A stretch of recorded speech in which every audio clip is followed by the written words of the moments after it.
നമസ്കാരം. എല്ലാ പ്രിയപ്പെട്ട പ്രേക്ഷകർക്കും കേരളത്തിലെ ഏറ്റവും വലിയ ജനകീയ വാർത്താ മണിക്കൂറിലേക്ക് സ്വാഗതം. നമ്മൾ ആരംഭിക്കുകയാണ് പൊതുജനം കഴുതയല്ല സാർ.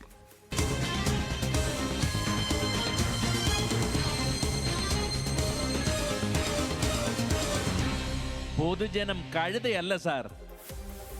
ആദ്യം നമ്മൾ പോകുന്നത് കോഴിക്കോട്ടേക്കാണ്. കോഴിക്കോട് മാവൂർ തെങ്ങിലക്കടവിലെ cancer institute and research centre സർക്കാരിന് കൈമാറിയിട്ട് 15 വർഷം. അർബുദ രോഗികൾക്ക് ആശ്വാസമാകണം എന്ന് കരുതിയാണ് ആശുപത്രി മാനേജിംഗ് ട്രസ്റ്റിയായ ഡോക്ടർ ഹഫ്സത്ത് ഖാദർകുട്ടി സൗജന്യമായി ഭൂമിയും കെട്ടിടവും ഒക്കെ നൽകിയത്. ഈ 15 വർഷത്തിനിടെ കാടുമൂടി ഈ കെട്ടിടം നശിക്കുകയല്ലാതെ ക്യാൻസർ ബാധിതർക്ക് ആശ്വാസമാകുന്ന ഒരു പ്രവൃത്തി പോലും ഇവിടെ സർക്കാർ തുടങ്ങിയിട്ടില്ല.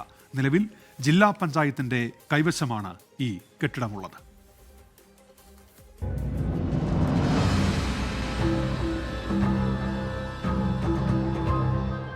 നമ്മുടെ സംവിധാനങ്ങളുടെ അനാസ്ഥ മൂലം ഒരു പദ്ധതി നശിക്കുന്നതിൻ്റെ തെളിവാണ് ഈ ദൃശ്യങ്ങൾ. 6 ഏക്കർ സ്ഥലം, എല്ലാ സൗകര്യങ്ങളോടും കൂടിയ കെട്ടിടം. 2010 ഡിസംബർ 18 ഈ കെട്ടിടം ക്യാൻസർ ചികിത്സയ്ക്കായി സർക്കാരിന് സൗജന്യമായി കൈമാറിയത്.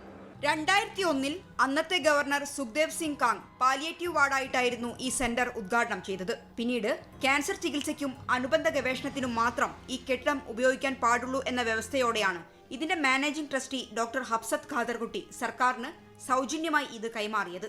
അന്നത്തെ ആരോഗ്യമന്ത്രി PK ശ്രീമതിക്കായിരുന്നു ഇത്. നടത്തിപ്പിനായി 1 വർഷം തലശ്ശേരിയിലെ മലബാർ ക്യാൻസർ ഇൻസ്റ്റിറ്റ്യൂട്ടിന് കീഴിലാക്കി. പിന്നീട് കോഴിക്കോട് മെഡിക്കൽ കോളേജിനും കൈമാറി. പക്ഷേ ക്യാൻസർ രോഗികൾക്ക് സഹായകരമാകുന്ന ഒന്നും ഇവിടെ ആരംഭിച്ചില്ല.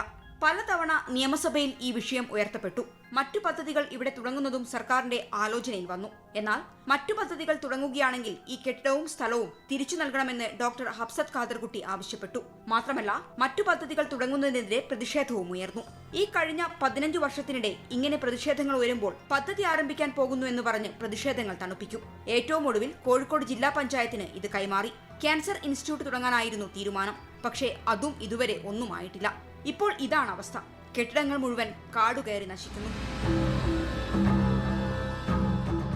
15 വർഷത്തോളമായി ഈ സെന്റർ ഹഫ്സത്ത് ഖാദർകുട്ടി സർക്കാരിനെ ഏൽപ്പിച്ചിട്ട്. പക്ഷേ ഇതിൻ്റെ സമയം ഇലക്ഷനും കാര്യങ്ങളൊക്കെ വരുമ്പം ഒരു ഉദ്ഘാടനം തറക്കല്ലിടലും വരും. കാര്യങ്ങളൊന്നും മുന്നോട്ട് പോകുന്നില്ല. വളരെ ദയനീയാവസ്ഥയാണ്. അവിടെ കാട് പിടിച്ച് കിടക്കുകയാണ്. വവ്വാൽ, കാട്ടുപന്നി, തെരുവുനായ എന്നിവയുടെ താവളമാണ് ഇവിടം. പ്രദേശവാസികൾക്ക് ഇവയുടെ ശല്യം വേറെയും. ഇത്ര കാലമായിട്ട് ഈ ഹോസ്പിറ്റലിൽ ഈ ഗവൺമെന്റ് ഏറ്റെടുത്ത ഒരു നല്ലൊരു പ്രതീക്ഷ ഞങ്ങൾക്കൊക്കെ ഉണ്ടായിനി. ആ പ്രതീക്ഷയൊക്കെ അവിടെ ഇപ്പോൾ മങ്ങി കിടക്കുകയാണ്. നായ്കളെയും പന്നികളെയും ഒരു താവളമായി ആയി കിടക്കുകയാണ് ഇപ്പോൾ ക്യാൻസർ ഹോസ്പിറ്റൽ. പ്രദേശത്തുള്ള ആളുകൾ തന്നെ കാട് വെട്ടാനുള്ള ചില ശ്രമങ്ങൾ നടത്തിയിരുന്നു. പക്ഷേ ആളനക്കമില്ലാതെ കിടക്കുന്നതിനാൽ വീണ്ടും വീണ്ടും കാട് കൂടുന്നു. ഞാനിങ്ങനെ കാട് നിറഞ്ഞു കിടന്നപ്പോൾ ഞാൻ പഞ്ചായത്തിൽ പരാതി കൊടുത്തപ്പോൾ ഓലതല്ല എന്ന് പറഞ്ഞു.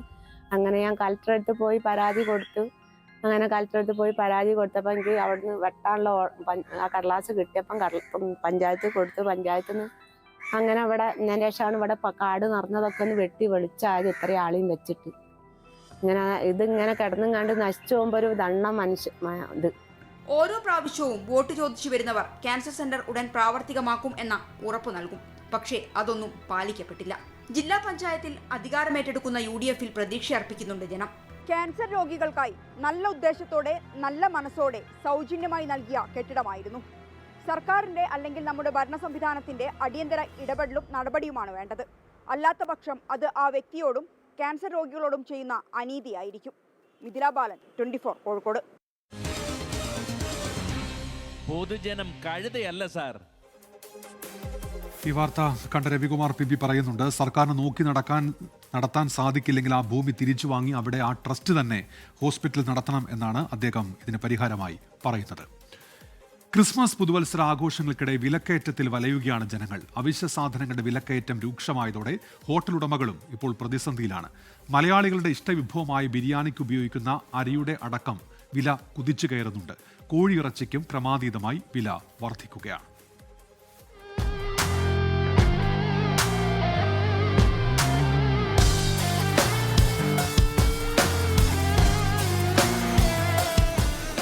അരിവില ചെറുതായൊന്നുമല്ല ഹോട്ടൽ വ്യവസായത്തെ ബാധിച്ചത്. ഊണിനുപയോഗിക്കുന്ന പുഞ്ചാരി മുതൽ മന്തിയുണ്ടാക്കാനുള്ള അരിക്ക് വരെ വില കുതിച്ചു കയറി. ഹോട്ടൽ വ്യവസായത്തിൻ്റെ ഏറ്റവും മുഖ്യമായ ആഹാരമാണ് ഊണെന്ന് പറയുന്നത്. അപ്പോൾ പുഞ്ചേരിക്ക് ഒരു കിലോ പുറത്ത് ഇപ്പോൾ ഏകദേശം 4-5 രൂപ ഒരു പെർ കിലോയുടെ പുറത്താണ് ഇപ്പോൾ വർധനവുണ്ടായിരിക്കുന്നത്. അതുപോലെ തന്നെ നമ്മൾ ബിരിയാണി വെക്കുന്ന കൈമ അരിക്ക് കഴിഞ്ഞ കാലയളവിൽ 13 രൂപയാണ് ഒരു കിലോ പുറത്ത് വർധനവുണ്ടായത്. അതോടൊപ്പം തന്നെ നമ്മൾ ഉപയോഗിക്കുന്ന മന്തി അരി ആണെങ്കിലും ബിരിയാണി അരി ആണെങ്കിലും 4-5 രൂപ ഒരു കിലോ പുറത്ത് ഈ കഴിഞ്ഞ 3-4 മാസമായിട്ട് വർധനവുണ്ടായി. ഏറ്റവും കൂടുതൽ വർധന വന്നിപ്പോൾ പുഞ്ചേരിക്കാണ്. ഈ കാലയളവിൽ വന്നിട്ടുള്ള 5 രൂപയാണ് ഒരു കിലോയ്ക്ക് വർധനവുണ്ടായിട്ടുള്ളത്. 180 രൂപയുണ്ടായിരുന്ന ബിരിയാണി അരിയുടെ ഇന്നത്തെ വില 220 രൂപയ്ക്ക് മുകളിലാണ്. 1 കിലോ അരിയിൽ നിന്ന് 6 ബിരിയാണി വരെ ഉണ്ടാക്കാം. ഗുണനിലവാരമുള്ള അരി ഉപയോഗിച്ചുള്ള ബിരിയാണിക്ക് 160 മുതൽ 300 രൂപ വരെയാണ് ഹോട്ടലുകൾ ഈടാക്കുന്നത്. അരിക്ക് മാത്രമല്ല, കിസ്മിസ് മുതൽ കോഴിയിറച്ചി വരെ ബിരിയാണിക്ക് ആവശ്യമായ എല്ലാത്തിനും വില കൂടി.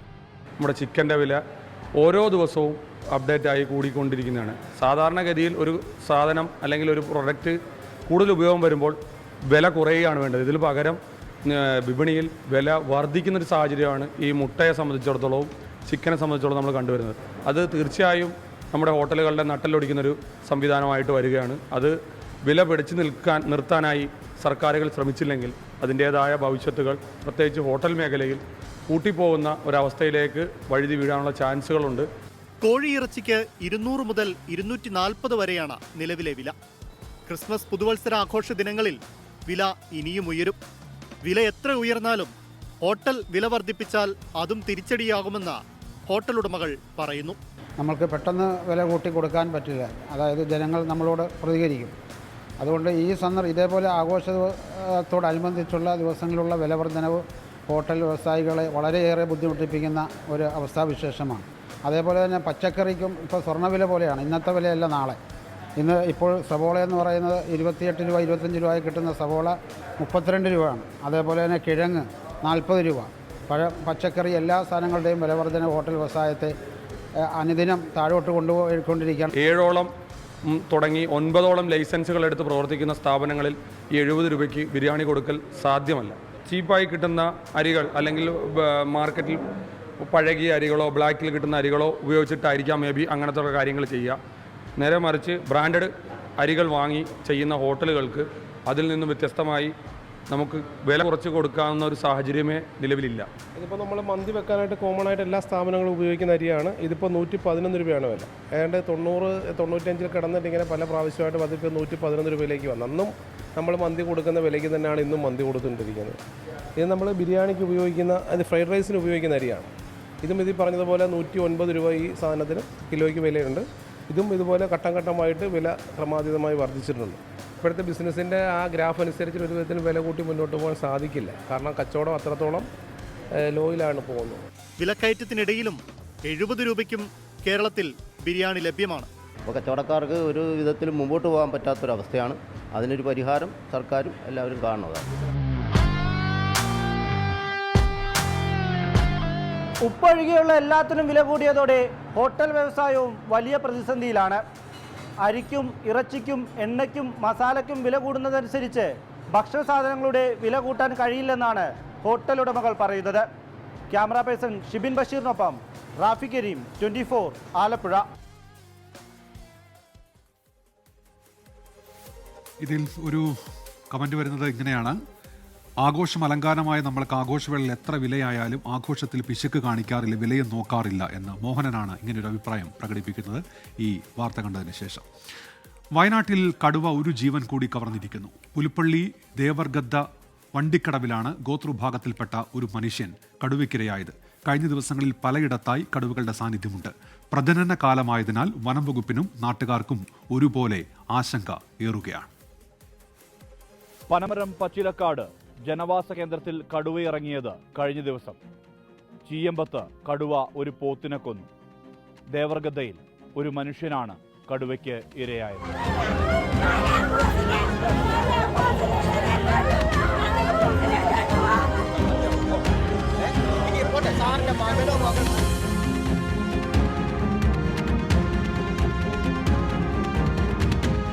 ദേവർഗദ്ദയിലെ കൂമൻ എന്ന മാസ്തിമാരൻ 70 വയസ്സായിരുന്നു പ്രായം. ഇന്നലെ കടുവ കൊലപ്പെടുത്തി. സഹോദരിക്കൊപ്പം വിറക് ശേഖരിക്കാനായി പോയതായിരുന്നു. പുഴയ്ക്കക്കരെ വനമാണ്. വിറക് കെട്ടാനായി വള്ളി വെട്ടാൻ കയറിയതാണ് കടുവ വലിച്ചിഴച്ച് കൊണ്ടുപോയത് 3/4 കിലോമീറ്ററോളം ദൂരം. മൃതദേഹം കിട്ടിയത് ഒരു കൊല്ലിയിൽ നിന്നാണ്. കാട്ടുനായ്ക്ക വിഭാഗത്തിലാണ് ഇദ്ദേഹം. വനവിഭവങ്ങൾ ശേഖരിക്കുക എന്നത് ഇവരുടെ ജീവിതത്തിന്റെ ഭാഗമാണ്. മാറന്റെ മൃതദേഹം ആശുപത്രിയിലേക്ക് മാറ്റുമ്പോൾ ബന്ധുക്കളെ കണക്കിലെടുത്തില്ല എന്നാണ് ഒന്നാമത്തെ ആരോപണം. സംഭവം ഉണ്ടായിട്ടും കലക്ടർ നേരിട്ടെത്തിയില്ല എന്ന വിമർശനവും ഉയർന്നു.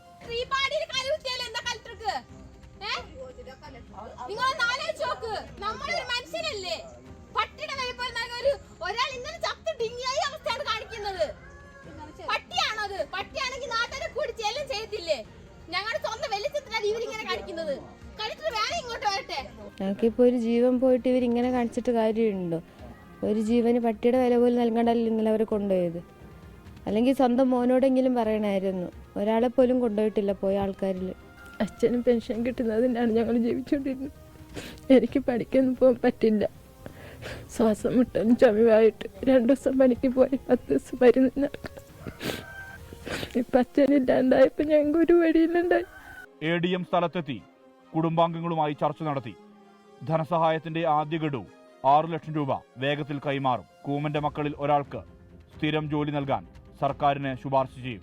കടുവയെ പിടികൂടാനുള്ള നടപടികൾ സ്വീകരിക്കും. ഇത്തരത്തിലുള്ള വിവിധ ആവശ്യങ്ങൾ അംഗീകരിച്ചതോടെയാണ് പ്രതിഷേധം അവസാനിച്ചത്. ആവശ്യം അംഗീകരിച്ചിട്ടുണ്ട്. കലക്ടർ സാർ ഇന്ന് വരില്ല, ഇന്ന് കാണണമെന്നാണ് ഉദ്ദേശിച്ചത്. ഇപ്പോൾ 2 ദിവസം കഴിഞ്ഞിട്ട് കലക്ടർ സാർ നേരത്തെ വന്ന് വീട് സന്ദർശിക്കുമെന്ന് പറഞ്ഞു. ജില്ലാ പഞ്ചായത്ത് സത്യപ്രതിജ്ഞ നടക്കുന്നതിനാലാണ് കലക്ടർക്ക് എത്താൻ കഴിയാത്തത്. 2 ദിവസത്തിനകം ഉന്നതിയിലെത്തുമെന്ന് ഉറപ്പു നൽകി. മാറന്റെ മൃതദേഹം പോസ്റ്റ്മോർട്ടത്തിന് ശേഷം സംസ്കരിച്ചു. കഴിഞ്ഞ ദിവസമാണ് തൊട്ടടുത്തുള്ള ചീയമ്പത്ത് കടുവ പോത്തിനെ ആക്രമിച്ചു കൊന്നത്. പനമരം പച്ചിലക്കാട് മേഖലയിൽ കടുവ ജനവാസ മേഖലയിൽ ഇറങ്ങിയിട്ട് അധിക ദിവസമായിട്ടില്ല. പ്രജനനകാലം ആയതിനാൽ വനയോര മേഖലയിൽ താമസിക്കുന്നവർക്ക് വനംവകുപ്പ് നേരത്തെ മുന്നറിയിപ്പ് നൽകിയിരുന്നു. പലതരത്തിലും കടുവകൾ നാടിറങ്ങാനുള്ള സാധ്യത ഏറെയാണ്. അതിനാൽ തന്നെ വനംവകുപ്പും ഒരുപോലെ ആശങ്കയിലാണ്. ദേവർഗദ്ദയിലെ കടുവ ആശങ്കയായി തന്നെ തുടരുകയാണ്. പ്രദേശത്ത് വനംവകുപ്പ് ക്യാമറ ട്രാപ്പുകൾ സ്ഥാപിച്ചിട്ടുണ്ട്. കടുവയെ പിടികൂടി ആശങ്കയകറ്റണമെന്നാണ് നാട്ടുകാരുടെ ആവശ്യം. മനു ദാമോദരനൊപ്പം സുർജിത് അയ്യപ്പത്ത്, 24 വയനാട്. പൊതുജനം കഴുതയല്ല സാർ. എല്ലാ പ്രേക്ഷകർക്കും വീണ്ടും പൊതുജനം കഴുതിയുള്ള എന്ന പരിപാടിയിലേക്ക് സ്വാഗതം. നമ്മൾ ഇനി പോകുന്നത് കാസർഗോട്ടേക്കാണ്. അവിടെ എയിംസ് അനുവദിക്കണമെന്ന ആവശ്യവുമായി ജനകീയ കൂട്ടായ്മ രംഗത്തെത്തിയിരിക്കുകയാണ്. ജില്ലയിലെ ആതുര സേവന രംഗത്തെ പിന്നാക്കാവസ്ഥ ചൂണ്ടിക്കാണിച്ചാണ് ഇടതു പാർട്ടികൾ ഒഴികെയുള്ള രാഷ്ട്രീയ സംഘടനകളുടെ നേതൃത്വത്തിൽ ജനകീയ കൂട്ടായ്മ പ്രക്ഷോഭത്തിന് ഇറങ്ങുന്നത്. എൻഡോസൾഫാൻ ദുരിതബാധിതർ ഏറ്റവും അധികമുള്ള ജില്ല, കോവിഡ് കാലത്ത് കോവിഡ് രോഗികൾ ഏറ്റവും അധികം ബുദ്ധിമുട്ടിയ ജില്ല, ഏറ്റവും അധികം മരണം സ്ഥിരീകരിച്ച ജില്ല. അങ്ങനെ ആരോഗ്യരംഗത്തിൻ്റെ പിന്നാക്കാവസ്ഥയെക്കുറിച്ച് കൂടുതൽ വിശേഷണങ്ങളുണ്ട് കാസർഗോഡിന്. എയിംസിന് വേണ്ടി മറ്റ് ജില്ലകളിൽ നിന്നൊക്കെ അവകാശവാദങ്ങൾ ഉന്നയിക്കുമ്പോൾ കാസർഗോഡിന് അതൊരു അനിവാര്യതയാണ്. കേരളത്തിന് എയിംസ് അനുവദിക്കണമെന്ന ആവശ്യം ഉയരുമ്പോൾ തന്നെ അതിനൊപ്പം ഉയർന്നു കേട്ട പേരാണ് കാസർഗോഡ്. ജില്ലയുടെ ആരോഗ്യമേഖലയിലെ പിന്നാക്കാവസ്ഥ തന്നെയാണ് അതിനുള്ള കാരണം. സംസ്ഥാനത്തെ മറ്റ് ജില്ലകളിലൊക്കെയും പൂർണ്ണമായും പ്രവർത്തന സജ്ജമായ മെഡിക്കൽ കോളേജും സ്വകാര്യ മൾട്ടി സ്പെഷ്യാലിറ്റി ആശുപത്രികളും ഉള്ളപ്പോൾ കാസർഗോഡൻ ജനതയ്ക്ക് ആരോഗ്യരംഗത്തെ വികസനം അന്യമാണ്. 6000-ലധികം എൻഡോസൾഫാൻ ദുരിതബാധിതരുള്ള ജില്ലയിൽ ഇവരുടെ ചികിത്സയ്ക്ക് പോലും മംഗലാപുരത്തെ സ്വകാര്യ ആശുപത്രികളെയാണ് ആശ്രയിക്കുന്നത്. നീലേശ്വരം വെടിക്കെട്ട് അപകടം പോലെ അടിയന്തര ഘട്ടങ്ങളിൽ പോലും മറ്റു ജില്ലകളിലെയോ കർണാടകത്തിലെയോ ആശുപത്രികളെ ആശ്രയിക്കുന്ന ഗതികേടിലേക്ക് കാസർഗോഡ് ജില്ലക്കാർ മാറി. സംസ്ഥാന സർക്കാരിന്റെ എയിംസ് പ്രപ്പോസലിൽ കാസർഗോഡിനെ ഉൾപ്പെടുത്തണമെന്നാവശ്യപ്പെട്ട് നിരവധി പ്രതിഷേധങ്ങളും നടന്നു. സംസ്ഥാന സർക്കാരിന്റെ കൈവശം ഏറ്റവുമധികം ഭൂമിയുള്ള കാസർഗോഡ് ജില്ലയിൽ എയിംസ് കൊണ്ടുവരണമെന്നാണ് നിലവിലെ ആവശ്യം. യഥാർത്ഥത്തിൽ കാസർഗോഡ് അനുഭവിക്കുന്ന ഏറ്റവും വലിയ പ്രശ്നം എന്ന് പറയുന്നത് അത് ആരോഗ്യ മേഖലയിൽ പാവങ്ങൾക്ക് മെച്ചപ്പെട്ട ചികിത്സ കൊടുക്കാൻ കഴിയുന്ന സംവിധാനം ഇല്ല എന്നുള്ളതാണ്. കാസർഗോഡിനെ സംബന്ധിച്ച് ഏറ്റവും പ്രധാനപ്പെട്ട ഈ ഒരു വിഷയമായി നമുക്ക് ഉയർത്തി കൊണ്ടുവരാനുള്ള കാര്യവും അതുതന്നെയാണ്. ഒപ്പം എയിംസ് ആവശ്യപ്പെടുമ്പോൾ നമുക്കുള്ള മറ്റൊരു പ്രധാനപ്പെട്ട കാര്യം എന്ന് പറയുന്നത് അതിനുള്ള സൗകര്യം കാസർഗോഡ് ഉണ്ട് എന്നുള്ളത്. എയിംസ് പോലെയുള്ള വലിയൊരു സംരംഭം വരുമ്പോൾ അതിനാവശ്യമായ സ്ഥല സൗകര്യമൊക്കെ കാസർഗോഡ് ഉണ്ട് എന്നുള്ളതാണ് ഏറ്റവും പ്രധാനപ്പെട്ട കാര്യം. ജില്ലയിലെ പിന്നാക്കാവസ്ഥ ചൂണ്ടിക്കാട്ടി പ്രധാനമന്ത്രിക്കും കേന്ദ്രമന്ത്രിമാർക്കും ഉൾപ്പെടെ 10,000-ലധികം വിദ്യാർത്ഥികളൊപ്പിട്ട ഭീമഹർജി ഇതിനോടകം നൽകിയിട്ടുണ്ട്. എയിംസിനെ ചൊല്ലി രാഷ്ട്രീയ വിവാദം കനക്കുമ്പോഴും കാസർഗോഡിന്റെ ദുരിതം കേന്ദ്ര സംസ്ഥാന സർക്കാരുകളെ ബോധ്യപ്പെടുത്താൻ കഴിയുമെന്നാണ് എയിംസ് ജനകീയ കൂട്ടായ്മയുടെ പ്രതീക്ഷ. പ്രധാനമന്ത്രിയെ നേരിൽ കണ്ട് പ്രശ്നങ്ങൾ അവതരിപ്പിക്കാനാണ് ശ്രമം. ഇത് കാസർഗോഡ് ജില്ലയുടെ ജനങ്ങളുടെ ആവശ്യമാണ്, അവകാശമാണ്. അത് നേടിയെടുക്കാൻ വേണ്ടിയിട്ടുള്ള കൂട്ടായിട്ടുള്ള പരിശ്രമമാണ് ഞങ്ങൾ നടത്തുന്നത്. അതിനു മുമ്പേ നടത്തുന്നുണ്ട്. ഞങ്ങൾ ബഹുമാന്യനായിട്ടുള്ള അന്നത്തെ ആരോഗ്യമന്ത്രി അന്ന് ശ്രീ നദ്ദാജി ആയിരുന്നു. ഞങ്ങൾ കണ്ടിട്ടുണ്ട്, ഓൾ പാർട്ടി ഡെലിഗേഷൻ പോയിട്ടുണ്ട്. അതുപോലെ തന്നെ ശ്രീ പിണറായി വിജയനെ കണ്ടിട്ടുണ്ട്. ഈ ആവശ്യങ്ങൾ ഇന്ന് ആദ്യമായിട്ട് ഉന്നയിക്കുന്നതല്ല. ഇവിടുത്തെ എല്ലാവരും ഒരുമിച്ച് നിൽക്കുന്ന കാലഘട്ടം ഉണ്ട്. അത് വഴി നമ്മൾ നേടിയെടുക്കുക എന്നുള്ളതാണ്. അതിന് നേതൃത്വം എടുക്കട്ടെ, MP നേതൃത്വം എടുക്കട്ടെ, MLA മാർ നേതൃത്വം എടുക്കട്ടെ, ഞങ്ങൾ സഹകരിക്കാം, ഞങ്ങൾ ഒപ്പമുണ്ട് എന്നുള്ളത് ഒന്നുകൂടി പ്രഖ്യാപിക്കുകയാണ്, ഒന്നുകൂടി ആവർത്തിച്ച് പറയുകയാണ്. നിലവിൽ CPIയും CPIMും ജനകീയ കൂട്ടായ്മയുമായി സഹകരിച്ചിട്ടില്ല. രാജ്മോഹൻ ഉണ്ണിത്താൻ MPയുടെ നേതൃത്വത്തിൽ ജില്ലയിലെ മുഴുവൻ രാഷ്ട്രീയ പാർട്ടികളുടെയും ജനപ്രതിനിധികളുടെയും യോഗം വിളിച്ചു ചേർത്ത് എയിംസിന് വേണ്ടി പോരാടാനാണ് നിലവിലെ തീരുമാനം. ഭാഗികമായി പോലും പ്രവർത്തനം ആരംഭിക്കാത്ത സർക്കാർ മെഡിക്കൽ കോളേജാണ് സംസ്ഥാന സർക്കാർ ഈ നാടിന് നൽകിയ ഏക സംഭാവന. എയിംസിന് വേണ്ടി ഈ നാടൊന്നാകെ ഒന്നിക്കുമ്പോൾ ജനങ്ങൾക്കൊപ്പം നിൽക്കുകയാണ് സർക്കാർ ചെയ്യേണ്ട ധാർമ്മിക ഉത്തരവാദിത്തം. അരുൺ പാറക്കൽ, 24, കാസർഗോഡ്. പൊതുജനം കഴുതയല്ല സാർ. കാസർഗോഡ് ജില്ലയുടെ ആരോഗ്യ പിന്നാക്കാവസ്ഥ ചൂണ്ടിക്കാണിച്ച് നൌഷാദ് പുന്നത്തല പറയുന്നുണ്ട്. കാസർഗോഡ് ജില്ലയിൽ നല്ല ആതുരാലയങ്ങൾ ഇല്ലെന്ന് തന്നെ പറയാം. മംഗലാപുരത്തെ ആശ്രയിക്കേണ്ട അവസ്ഥയാണ് കാസർഗോട്ടുകാർക്ക് എന്നാണ് അദ്ദേഹം പറയുന്നത്. അതുകൊണ്ട് ഇക്കാര്യത്തിൽ ഒരു നടപടി വേണം എന്നുള്ള അഭിപ്രായം പങ്കുവയ്ക്കുന്നു അദ്ദേഹം. കണ്ണൂർ അയ്യൻകുന്നിൽ ജനവാസ മേഖലയിൽ ഇറങ്ങിയ കാട്ടാന വീടിന്റെ ചായ്പ് തകർത്തു. ആനയെ തുരത്താനുള്ള നടപടി തുടരുകയാണ്. അജീഷ് ജയകുമാർ വിവരങ്ങളുമായി ഇപ്പോൾ ചേരുന്നുണ്ട്. അജീഷ്, ഇപ്പോഴും ഈ ജനവാസ മേഖലയിലൂടെ പരക്കം പായുകയാണോ ആന? അജീഷ്, ഇപ്പോഴും ഈ ആനയെ തുരത്താനുള്ള നടപടികൾ വനം വകുപ്പ് ഉദ്യോഗസ്ഥർ തുടരുകയാണ്. ഈ ഇപ്പോഴും ജനവാസ മേഖലയിൽ നിന്ന് അകലെയല്ലാത്തൊരു സ്ഥലത്താണ് ഇപ്പോൾ നിലവിൽ ആന ഈ തമ്പടിച്ചിരിക്കുന്നത്. എന്നാൽ വന അതിർത്തിയോട് കുറച്ചും കൂടി അടുത്തേക്ക് ഈ ആന എത്തിയിട്ടുണ്ടെന്നാണ് വനപാലകർ പറയുന്നുണ്ട്. ഇപ്പോഴും അതിനെ തുരത്താനുള്ള നടപടികൾ തുടരുകയാണ്. ഇതിനിടയിൽ ഈ ആന ഈ ജനവാസ മേഖലയിലെ വീടുകൾക്കിടയിലൂടെയൊക്കെ ഓടുന്നതിന്റെ ദൃശ്യങ്ങളൊക്കെ പുറത്തു വന്നിരുന്നു. അതിനിടയിലാണ് രണ്ടുപേരുടെ വീടിന്റെ ഭാഗത്തുള്ള ഒരു വീടിന്റെ കാർ പോർച്ചും ഒപ്പം തന്നെ മറ്റൊരു വീടിന്റെ ഈ റബ്ബർ ഷീറ്റ് അടിക്കുന്ന മെഷീൻ പുരയും ഈ കാട്ടാന ഈ ഓടുന്നതിനിടയിൽ തകർത്തു. ആളുകളെല്ലാം പരിഭ്രാന്തരായി. ഈ പലരും ഈ ആനയുടെ ഈ കണ്ണിൽപ്പെടാതെ വീട്ടിനകത്ത് തന്നെ ഇരിക്കുകയാണ്. ചിലരൊക്കെ ആനയുടെ മുന്നിൽ നിന്നും അത്ഭുതകരമായി രക്ഷപ്പെടുന്നതിന്റെ ദൃശ്യങ്ങൾ പുറത്തു വന്നിരുന്നു. എന്തായാലും ഈ ആളുകൾ പരമാവധി ഇന്ന് രാത്രി മുഴുവനും ഈ അയ്യൻകുന്ന് കരിക്കോട്ടക്കരി മേഖലയിലെ ആളുകളെ പുറത്തിറങ്ങാതെ സൂക്ഷിക്കണമെന്നുള്ള നിർദ്ദേശമാണ് ഈ പഞ്ചായത്ത് പ്രാദേശിക ഭരണകൂടം നൽകിയിട്ടുള്ളത്. അവിടെ ഇപ്പോൾ പോലീസും ഒപ്പം തന്നെ പ്രാദേശിക ഭരണകൂടത്തിലെ ആളുകളടക്കം ഇപ്പോൾ ആ സ്ഥലത്ത് എത്തിയിട്ടുണ്ട്. പുറത്തുനിന്ന് വാഹനങ്ങളടക്കം ഈ പ്രദേശത്തൂടെ കടന്നു പോകുന്നത് ആ പോലീസ് തടഞ്ഞിട്ടുമുണ്ട്. ശരി, അജീഷ് ജയകുമാറാണ് വിവരങ്ങൾ നൽകിയത്. കണ്ണൂരിൽ നിന്ന് നമ്മളിനി തിരുവനന്തപുരത്തേക്കാണ്. തൃക്കണ്ണാപുരത്ത് കരമനയാർ കയ്യേറി മാലിന്യ നിക്ഷേപം എന്ന പരാതി. സ്വകാര്യ വ്യക്തിയുടെ ഭൂമി കേന്ദ്രീകരിച്ചാണ് മാലിന്യം ഇപ്പോൾ നിക്ഷേപിക്കുന്നതെന്നാണ് പരാതി ഉയർന്നിരിക്കുന്നത്.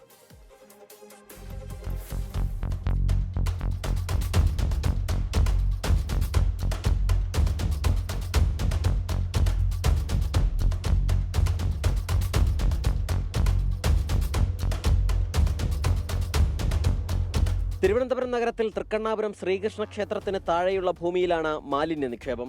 കരമനയാറ്റിലും ആറ്റിനോട് ചേർന്നുള്ള ഭൂമിയിലുമായി മാലിന്യം കുമിഞ്ഞുകൂടിയിരിക്കുകയാണ്. കെട്ടിടാവശിഷ്ടങ്ങൾ മുതൽ ഭക്ഷണ മാലിന്യവും അപ്പോൾസ്ട്രി മാലിന്യവുമുണ്ട്. തിരുവനന്തപുരം നഗരത്തിലെ പലയിടങ്ങളിലേക്കും വെള്ളമെടുക്കാനുള്ള പമ്പിംഗ് സ്റ്റേഷന് സമീപത്താണ് ഈ വിധം മാലിന്യ നിക്ഷേപം. നേമം മണ്ഡലത്തിലെ പാമാംകോട് കുടിവെള്ള പദ്ധതിക്കായി വെള്ളം ശേഖരിക്കുന്നത് ഇവിടെ നിന്നാണ്. സ്വകാര്യ വ്യക്തി ഭൂമി കയ്യേറിയാണ് മാലിന്യ നിക്ഷേപം നടത്തുന്നതെന്നാണ് ഒരു വിഭാഗത്തിന്റെ പരാതി. തിരുവനന്തപുരം നഗരത്തിലെ മുഴുവൻ മാലിന്യങ്ങളും കോഴി വേസ്റ്റ് അടക്കം കൊണ്ടിട്ട് നികത്തി പ്ലോട്ട് ഇരിച്ചോണ്ടിരിക്കുന്ന ഒരു സ്ഥലമാണ്. ഈ മാലിന്യങ്ങൾ മുഴുവനും കരമന ആറ്റിലോട്ട് ഇറങ്ങി നമ്മുടെ ഈ നഗരത്തിലെ തന്നെ വിവിധ ഭാഗങ്ങളിലേക്ക് പോകുന്ന വെള്ളം പമ്പിംഗ് സ്റ്റേഷൻ തൊട്ടടുത്തുണ്ട്. ഇവിടെ നിന്നാണ് ഈ വെള്ളമാണ് പമ്പ് ചെയ്ത് എല്ലാ സ്ഥലത്തും എത്തുന്നത്. തീർച്ചയായിട്ടും ഇതിൻ്റെ ഈ പറഞ്ഞതുപോലെ വളരെ ദുരിതമാണ്. കംപ്ലീറ്റ് വേസ്റ്റാണ്. ഈ വേസ്റ്റ് മുഴുവനും വെള്ളത്തിലേക്കാണ് പോകുന്നത്. പിന്നെ അത് പോയിട്ട് പല സ്ഥലത്തും ആറ്റിലേക്ക് തള്ളി ഈ വേസ്റ്റ് ഇറക്കിയിരിക്കുന്നതും കാണാം. എന്നാൽ ഭൂമിയിൽ നിർമ്മാണ പ്രവർത്തനങ്ങൾക്കായി കെട്ടിടാവശിഷ്ടങ്ങൾ മാത്രമാണ് താൻ നിക്ഷേപിച്ചിരിക്കുന്നതെന്നാണ് ഭൂമിയുടമയായ പൂഴിക്കുന്ന് രാജന്റെ മറുപടി. മറ്റു മാലിന്യങ്ങൾ ഭൂമിയിൽ നിക്ഷേപിക്കുന്നത് താൻ അറിയാതെയാണെന്നും പരാതി നൽകുമെന്നും ഉടമ പറഞ്ഞു. അനാപത്തായിട്ട് ഇവിടെ കൊണ്ടിറക്കുന്ന സാധനങ്ങളൊന്നും ഞാൻ എൻ്റെ അറിവോടുകൂടി ഇറക്കുന്നതല്ല. അത് ഞാൻ അറിയാതെ ഇവിടെ വണ്ടിക്കാർ അവരുടെ ലാഭത്തിന് വേണ്ടി വണ്ടി ഓട്ടത്തിന് വേണ്ടിയൊക്കെ പല സ്ഥലങ്ങളിൽ നിന്നെടുത്തുകൊണ്ട് ഇടുന്നതാണ്. അതിന് ഞാൻ ഉത്തരവാദിയല്ല. പക്ഷേ ഈ കിടക്കുന്ന ബാക്കി കോൺക്രീറ്റ് വേസ്റ്റ്, മണ്ണ്, ഇതെല്ലാം ഞാൻ എൻ്റെ പുരയിടം എനിക്ക് സുരക്ഷിതപ്പെടുത്തി എടുക്കുന്നതിന് വേണ്ടി ഞാൻ ചെയ്തു വരുന്നതാണ്. പ്രദേശത്ത് ദുർഗന്ധവും അസഹനീയമാണ്. മാലിന്യ നിക്ഷേപം തുടരുന്നത് കരമനയാർ കയ്യേറാനാണെന്ന ആക്ഷേപവുമുണ്ട്. നഗരത്തിന്റെ പലയിടങ്ങളിലും കുടിവെള്ളമായി പോകുന്ന വെള്ളമാണിതെന്ന് ഓർക്കണം.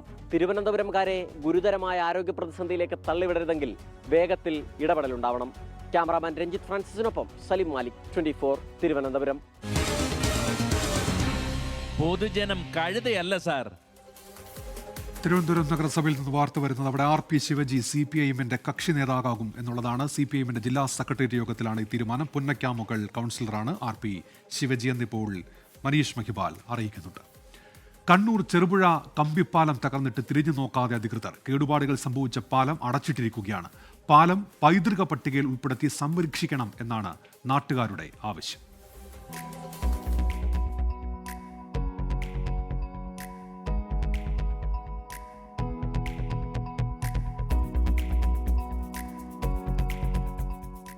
അൻപത്തിയാറ് വയസ്സ് പ്രായമുണ്ട് ചെറുപുഴ കമ്പിപ്പാലത്തിന്. കണ്ണൂർ, കാസർഗോഡ് ജില്ലകളിലെ ചെറുപുഴ, ഈസ്റ്റ് എളേരി പഞ്ചായത്തുകളെ ബന്ധിപ്പിക്കുന്ന പാലം ഒരു കാലത്ത് ഈ നാടിൻ്റെ മുഖമുദ്രയായിരുന്നു. ഇരുഭാഗത്തുമുള്ള കോൺക്രീറ്റ് തൂണുകളിൽ ഉറപ്പിച്ച കമ്പിപ്പാലം കാര്യങ്കോട് പുഴയ്ക്ക് കുറുകെയാണ്. പാലത്തിൻ്റെ പടിഞ്ഞാറു ഭാഗത്തെ കപ്പിയിൽ ഉറപ്പിച്ചിരുന്ന ഇരുമ്പ് വടം ദ്രവിച്ചു മുറിഞ്ഞുപോയിരുന്നു. മരപ്പലക ഇളകി വീഴാൻ തുടങ്ങിയതോടെ ഇതുവഴിയുള്ള യാത്ര നിരോധിച്ചു. ഇരുവശവും കാടുകയറി കമ്പിപ്പാലം മൂടിയ നിലയിലാണ്. താഴെ റെഗുലേറ്റർ കം ബ്രിഡ്ജ് നിർമ്മിച്ചതോടെ വാഹനങ്ങളും മറ്റും ഇതുവഴിയാണ് കടന്നുപോകുന്നത്. ഇതോടെ കമ്പിപ്പാലം അവഗണനയിലായി. മരപ്പലകകൾ മാറ്റി പുതിയവ സ്ഥാപിച്ചാൽ തന്നെ കമ്പിപ്പാലം ഒരു പരിധിവരെ സംരക്ഷിക്കാം. എന്നാൽ അധികൃതർ ഇക്കാര്യം പരിഗണിക്കുന്നില്ല. അതുപോലെ മറ്റൊരു പ്രത്യേകതയാണ് ഇവിടുത്തെ ഈ ഹാങ്ങിങ് ബ്രിഡ്ജ്. ഏകദേശം 75 വർഷത്തിലധികം പഴക്കമുള്ള ഹാങ്ങിങ് ബ്രിഡ്ജ് എക്സ്പീരിയൻസ് ഏതൊരു സഞ്ചാരിക്കും ആസ്വദിക്കാൻ പറ്റുന്ന ഒന്നാണ്. ഇതിപ്പോൾ മെയിൻറ്റെയിൻ ചെയ്യാനിട്ട് കുറച്ച് കാലമായി. ഇത് ടൂറിസം ഏറ്റെടുത്ത് ഇതൊരു മെയിൻറ്റെയിൻ ചെയ്ത് സഞ്ചാരികൾക്ക് തുറന്നു കൊടുക്കണമെന്നാണ് ഇവിടുത്തെ നാട്ടുകാരുടെ എല്ലാം ആവശ്യം. മികച്ച ടൂറിസ്റ്റ് സ്പോട്ടുകളിൽ ഒന്നാണ് ഇങ്ങനെ നശിച്ചു പോകുന്നത്. ഫോട്ടോഷൂട്ടുകൾക്കായി എത്തിയിരുന്നവരും ഇപ്പോൾ വരവ് നിർത്തി. അടിയന്തര ഇടപെടലുകൾ ഉണ്ടായില്ലെങ്കിൽ ചെറുപുഴ കമ്പിപ്പാലം ഓർമ്മയായി മാറും. 24 കണ്ണൂർ. പൊതുജനം കഴുതയല്ല സാർ. കോട്ടയം, ഇടുക്കി ജില്ലകളുടെ അതിർത്തി പ്രദേശമാണ് നെല്ലാപ്പാറ. ഇവിടെ വാഹനാപകടങ്ങൾ പതിവാണ് എന്ന് പരാതിയുണ്ട്. റോഡിന്റെ അശാസ്ത്രീയ നിർമ്മാണമാണ് അപകടങ്ങൾക്ക് കാരണം എന്നാണ് നാട്ടുകാർ പറയുന്നത്. പലതവണ പരാതി പറഞ്ഞിട്ടും പരിഹാരമില്ല എന്നും നാട്ടുകാർ വ്യക്തമാക്കുന്നുണ്ട്.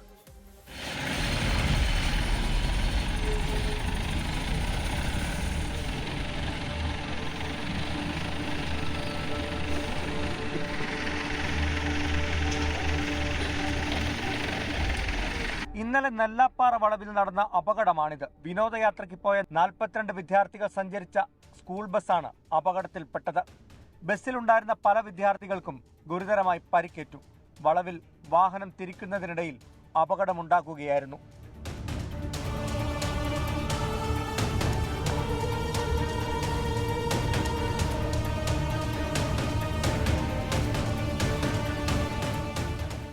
കാണുമ്പോൾ ഡ്രൈവറുടെ പിഴവാണെന്ന് ആദ്യം തോന്നിയേക്കാം. എന്നാൽ കാര്യങ്ങൾ അങ്ങനെയല്ല. ബസ്സും കാറും ലോറിയുമെല്ലാം ഈ വളവിൽ അപകടത്തിൽപ്പെടുന്നത് പതിവാണ്. ഇവിടെ സ്ഥിരം അപകടം ഉണ്ടാകുന്ന വളവാണ്. ഈ ആഴ്ച തന്നെ 3-ാമത്തെ 4-ാമത്തെയാണ്. ആഴ്ചയിൽ 2 എണ്ണം ഉറപ്പാണ്. ഈ ലോറിയൊക്കെ നേരെ വന്ന് ഇടിച്ച് മറിയുക. പിന്നെ അന്നേരം കയറ്റിക്കൊണ്ട് പോകുന്നതുകൊണ്ട് ആരും അറിയുന്നില്ലെന്ന് മാത്രം. അങ്ങനെ ഇവിടെ ഈ വളവ് എന്തെങ്കിലും ചെയ്യാതെ രക്ഷയില്ല. ഈ വളവും താഴത്തെ വളവ്. ഒന്നാമത് ഈ നമ്മുടെ നെല്ലാപ്പാറ മുതൽ ഇങ്ങോട്ട് നോക്കി കഴിഞ്ഞാൽ സിഗ്നൽ സംവിധാനം യാതൊന്നും തന്നെ ഇല്ല. നമ്മളത് അധികാരികളോട് പലതവണ ആവശ്യപ്പെട്ട ഒരു കാര്യമാണ്. അപകട മുന്നറിയിപ്പ് ബോർഡെങ്കിലും സ്ഥാപിക്കണമെന്ന് നമ്മൾ ആവശ്യപ്പെട്ടാണ്. പക്ഷേ ഇതുവരെയായിട്ട് യാതൊരുവിധ നടപടികളും ഉണ്ടായിട്ടില്ല. ഏകദേശം ഒരു മാസം 30-35 വണ്ടികൾ ഇവിടെ മറിയുന്നുണ്ട്. വർഷങ്ങൾക്ക് മുൻപാണ് പാലാ തൊടുപുഴ റോഡിലുള്ള നെല്ലാപ്പാറ ഭാഗം നവീകരിച്ചത്. എന്നിട്ടും അശാസ്ത്രീയമായ റോഡ് നിർമ്മാണത്തിന് പരിഹാരം കണ്ടില്ല. അപകടങ്ങൾ അധികാരികളുടെ ശ്രദ്ധയിൽപ്പെട്ടിട്ടും യാതൊരു നടപടിയും ഉണ്ടായിട്ടില്ലെന്നാണ് നാട്ടുകാർ പറയുന്നത്. ഈ റോഡ് ഇത് പുനലൂർ മൂവാറ്റുപുഴ ഹൈവേ ആണ്, ദേശീയ ഹൈവേ ആണ്. ഇത് ഈ പണിയെന്ന് വെച്ചാൽ അശാസ്ത്രീയമായ പണിയാണ്. കാരണം ഇതിൻ്റെ അലൈൻമെൻറ്റ് മുഴുവൻ തെറ്റാണ്. ഇപ്പം കോട്ടയം ജില്ലയിലെ ഈ വളവും ഇടുക്കി ജില്ലയിലെ നെല്ലാപ്പാറ കുരിശുള്ളി വളവും ഒരു നിത്യ അപകടങ്ങളാണ്. ആ വളവിൽ തന്നെ കഴിഞ്ഞ ദിവസം അവിടെ വണ്ടി മറിഞ്ഞ് ആൾക്കാർ അവിടെ കൊല്ലംകാർ വന്നിട്ട് ഇപ്പോൾ രണ്ടാമത്തെ മറിച്ചിലും കണ്ട, രണ്ടാമത്തെ അല്ല ഈ ആഴ്ചയിൽ തന്നെ രണ്ടാമത്തെ മറിച്ചിലും കണ്ട അവിടെ അവിടെ വളരെ നടക്കുന്നത്. ഈ വഴിക്ക് ഇറക്കത്തിൽ ഇതുകൂട്ട് വഴിയിൽ ഇത് പിടിപ്പിക്കണം, റിവൈഡർ പിടിപ്പിക്കണം. ആൾക്കാർ ഇതുകൂട്ടുണ്ടെങ്കിൽ കട്ടിങ് ഉണ്ടെങ്കിൽ ഓട്ടോമാറ്റിക്കായിട്ട് വണ്ടി നിൽക്കും. വലിയ വാഹനങ്ങളാണ് പലപ്പോഴും നിയന്ത്രണ നഷ്ടമായി മറിയുന്നത്. റോഡ് പരിചയമില്ലാത്ത ഡ്രൈവർമാർ എത്തുമ്പോഴും അപകടങ്ങൾ സംഭവിക്കുന്നുണ്ട്. പലപ്പോഴും ജീവൻ നഷ്ടമാകുന്ന സംഭവങ്ങൾ വരെ ഇവിടെ ഉണ്ടായിട്ടുണ്ട്. പൊതുജനം കഴുതയല്ല സാർ. ഇനിയും എൻകൗണ്ടർ കാണാം. ഹാഷ്മി താജ് ഇബ്രാഹിം എത്തും. നമസ്കാരം.